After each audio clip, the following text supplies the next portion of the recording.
Bismillahirrahmanirrahim. Assalamualaikum warahmatullahi wabarakatuh.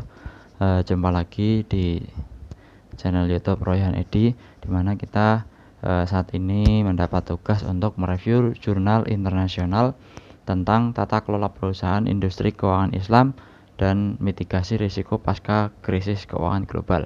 Jadi di mata kuliah GGBS atau Good Governance Business Syariah ini kita disuruh untuk mereview jurnal internasional, di mana judulnya yang direview saat ini bisa dilihat pada tampilan berikut. Langsung saja untuk mereview dari awal sampai akhir, saya hanya akan menjelaskan apa yang sudah ditulis oleh seorang penulis jurnal internasional yang menulis tentang Good Governance Business Syariah di layar ini.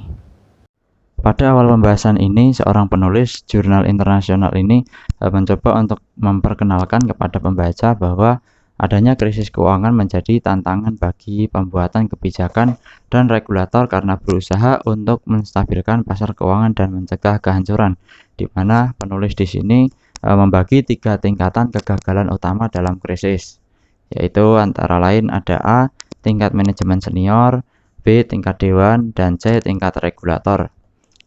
Terus, untuk good governance dalam Islamic Finance mengharuskan lembaga keuangan syariah harus mematuhi seperangkat aturan yang disebut hukum Islam atau syariah berdasarkan pada Al-Quran dan hadis. Ini sesuai dengan pedoman GGBS yang sudah diajarkan oleh beliau Pak dosen Bapak Budi Soekardi, di mana lembaga keuangan Islam khususnya di Indonesia itu memang harus benar-benar mengacu atau mematuhi pada seperangkat aturan hukum Islam atau syariah yang berdasarkan Al-Quran dan hadis. Namun, yang menjadi pokok pembahasan yang menarik dalam GGBS adalah bagaimana kerangka kerja untuk memastikan kepatuhan terhadap syariah hukum Islam pada lembaga keuangan syariah. Pada tata kelola lapisan tambahan sudah jelas bahwa perbankan syariah tunduk kepada DPS atau Dewan Pengawas Syariah dan Audit Internal Syariah. Nah, dijelaskan dalam review jurnal kali ini, si penulis menuliskan bahwa The Islamic Financial Service Board atau IFSB dalam prinsip panduannya menetapkan fokus pada IAHS atau Investment Account Holders dan melindungi hak-hak mereka. Ini yang ditulis oleh seorang penulis internasional. Lalu lanjut pada paragraf berikutnya. Dalam konseptualnya di bawah prinsip mudharabah, IAHS sebagai Robul Ma'i menanggung risiko kehilangan modal yang diinvestasikan oleh lembaga yang menawarkan jasa keuangan Islam sebagai mudharib. Nah, di sini sebagai contoh bahwa seperti seorang investor yang menanggung risiko kehilangan modal atas investasi yang diberikan kepada lembaga keuangan syariah karena adanya kerugian atau hal lain yang tidak diinginkan. Seperti investor itu kan memberikan modal kepada lembaga keuangan yang menawarkan jasa keuangan yang membuka IPO, ya, sehingga seorang investor itu menanggung risiko adanya atau terjadinya kehilangan uang yang diserahkan kepada mudharib atau lembaga keuangan yang IPO itu tadi. Kerangka peraturan tata kelola perusahaan untuk lembaga keuangan syariah atau LKS diantaranya poin A, kerangka corporate governance nasional, yaitu undang-undang khusus sektor perbankan atau kode atau pedoman. Poin selanjutnya adanya peraturan pencatatan listing di Bursa Efek atau IPO untuk perdagangan saham dan lainnya. Untuk poin B, keuangan Islam dan kode standar khusus syariah, di mana subpoin di sini menjelaskan tentang prinsip panduan IFSB tentang tata kelola perusahaan yang menawarkan jasa keuangan Islam. Lalu untuk organisasi AAOIV atau yang dikenal dalam dunia akuntansi yaitu akuntansi dan audit untuk lembaga keuangan Islam, standar akuntansi, proses auditing, kode etik, dan tata kelola LKS. Nah, AAOIV bertanggung jawab atas keseluruhan pemantauan bisnis yang mencakup pengendalian internal, kepatuhan terhadap hukum dan syariah, serta kepatuhan pada kode etik.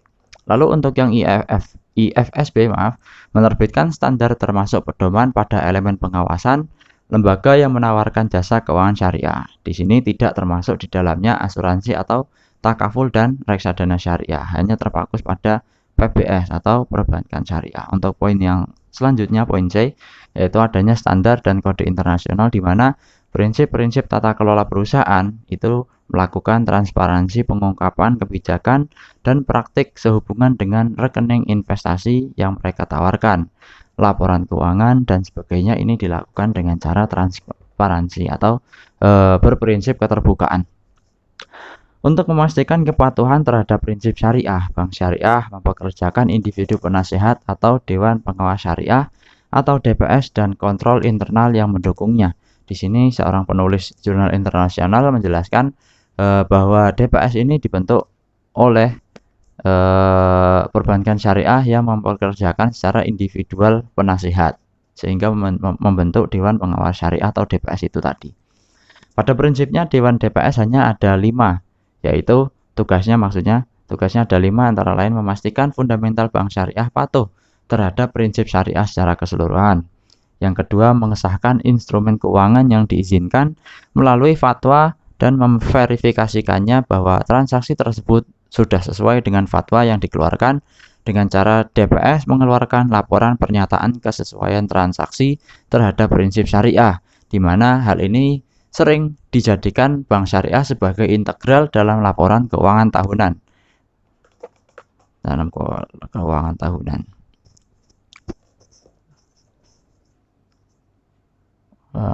Laporan keuangan tahunan ini diciptakan untuk ketahanan kontinuitas atau tetap berlangsungnya perusahaan dalam jangka panjang, menghitung dan membayar zakat, membuang penghasilan yang tidak sesuai dengan syariah, dan memberikan nasihat tentang distribusi pendapatan atau beban antar pemegang saham dan pemegang rekening investasi. Penulis di sini menuliskan ada 5 fungsi atau tugas dari DPS yang sudah disebutkan tadi.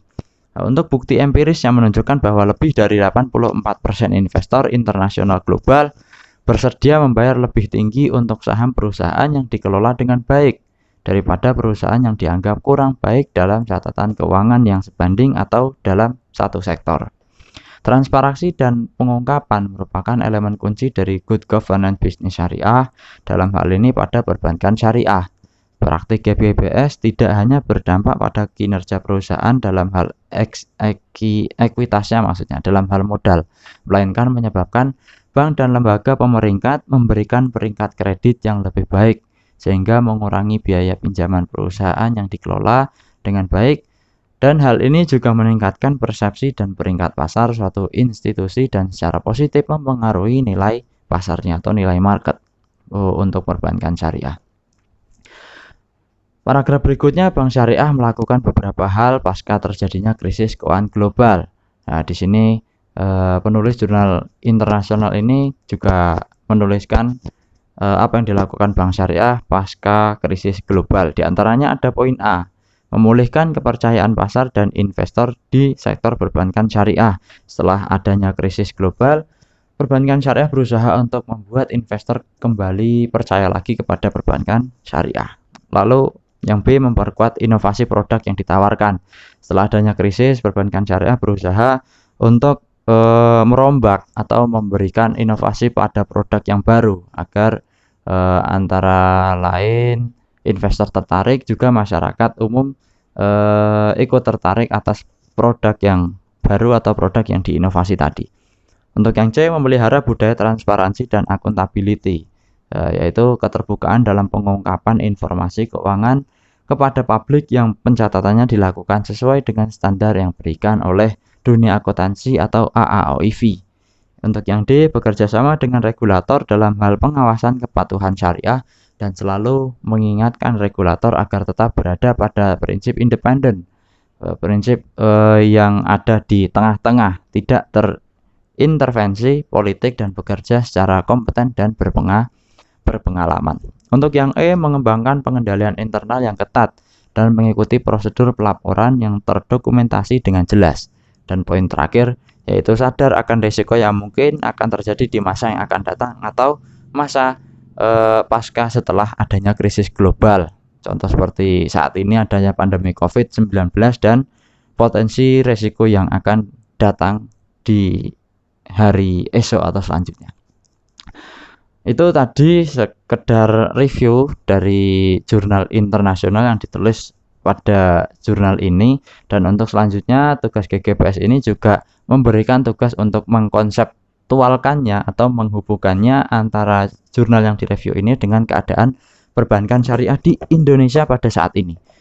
Nah, dari saya sebagai reviewer dan mengkontekstualkannya pada perbankan syariah di sini dapat dilihat pada slide berikut bahwa kontekstual atau hubungan dengan perbankan syariah di Indonesia pada masa kini yaitu berdasarkan pada beberapa sumber artikel dan berita yang tersebar bahwa perbankan syariah di Indonesia saat ini cukup memperhatikan dalam melakukan GGBS atau Good Governance Business Syariah seperti yang diajarkan pada mata kuliah GGBS oleh Bapak dosen Budi Soekardi. Di antaranya yaitu melakukan penyaluran dana pendidikan seperti beasiswa, biaya research atau penelitian dan publisitas, lalu membuat kebijakan keadilan untuk mencapai antara dinminkum atau adanya saling ridho di antara pihak perbankan syariah dengan nasabahnya dengan melakukan fungsi distribusi produk non-bunga dan juga melakukan peningkatan kesejahteraan dengan melakukan besaran net profit atau laba yang kembali ke pemilik, pegawai bank, dan semua stakeholder, lalu pendistribusian kekayaan melalui penyaluran zakat dan investasi di sektor real seperti pertanian, pertambangan, konstruksi, manufaktur, dan usaha mikro.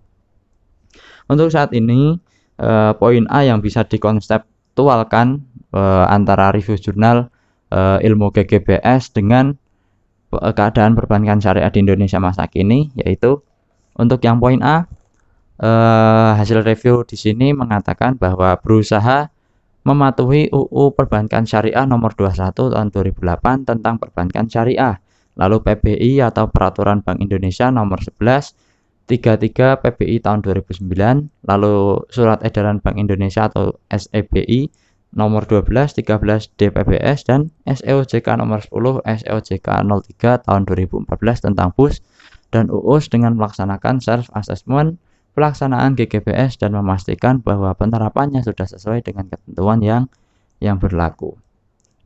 Jadi di sini konseptualnya dari saya pribadi kontekstualnya atau hubungannya antara review antara ilmu GGBS yang sudah diberikan di mata kuliah dengan keadaan perbankan syariah saat ini bisa dilihat pada 3 poin ini, poin A, B, C, di mana poin A di sini mengatakan kondisi perbankan syariah di Indonesia masa kini memang mereka sudah memperhatikan kesesuaian dengan prinsip syariah, prinsip kehati-hatian dengan cara mematuhi undang-undang yang sudah disebutkan tadi.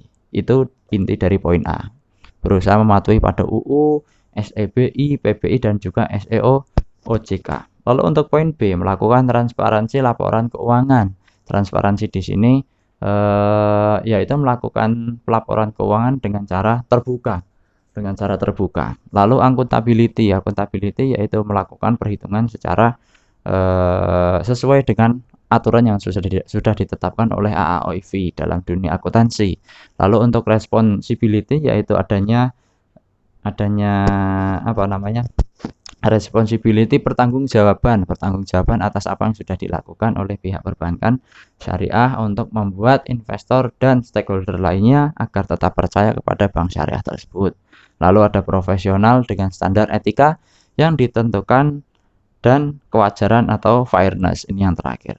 Sehingga dari hasil review di sini pada poin B ini jelas sudah sesuai dengan ilmu yang diberikan di mata kuliah GGBS, yaitu pada bab etika dan pedoman perilaku bisnis syariah, di mana di situ memang dijelaskan bahwa pada prinsip dasarnya itu memang Rasulullah mengajarkan adanya sidik, amanah, tabligh, fatonah, lalu juga ada yang namanya jujur, adil, amanah dan juga berperilaku ihsan.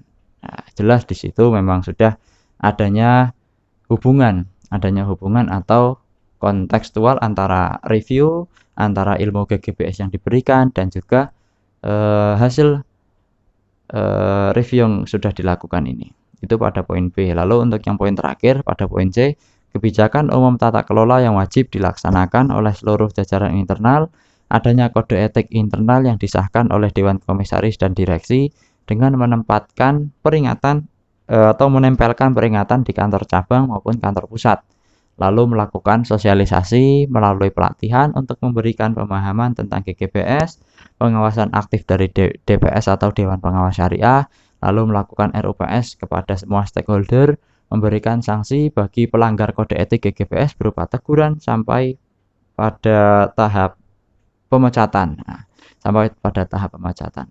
Jadi pada poin C ini juga sudah sesuai antara GGBS yang sudah diajarkan di kelas dengan hasil review dan juga dengan kondisi perbankan syariah di Indonesia masa kini, di mana pada pada bab 4 di pedoman GGBS di situ ada bab tentang organ entitas bisnis syariah, di mana di situ mau menjelaskan tentang pedoman pokok pelaksanaan yang salah satunya ada poin rapat umum pemegang saham, di mana rapat umum pemegang saham ini dilakukan oleh entitas bisnis syariah untuk membahas bersama kepada stakeholder, jadi tidak hanya dibahas oleh pihak internal saja, namun pada saat lembaga keuangan sudah melakukan IPO, mereka akan tetap mengajak stakeholder untuk membahas kelanjutan atau keberlangsungan perusahaan untuk masa yang akan datang. Mungkin cukup sekian yang dapat saya sampaikan selaku reviewer dan menghubungkan mengkontekstualkan antara review jurnal internasional ini dengan materi GGBS atau Good Governance Business Syariah yang sudah diberikan di pelajaran mata kuliah kelas sehari-hari, dan juga pada keadaan perbankan syariah di Indonesia masa kini.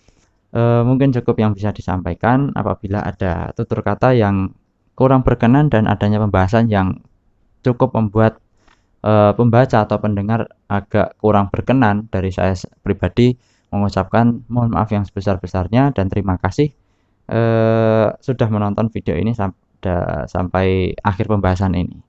Sampai jumpa di kemudian hari. Wassalamualaikum warahmatullahi wabarakatuh.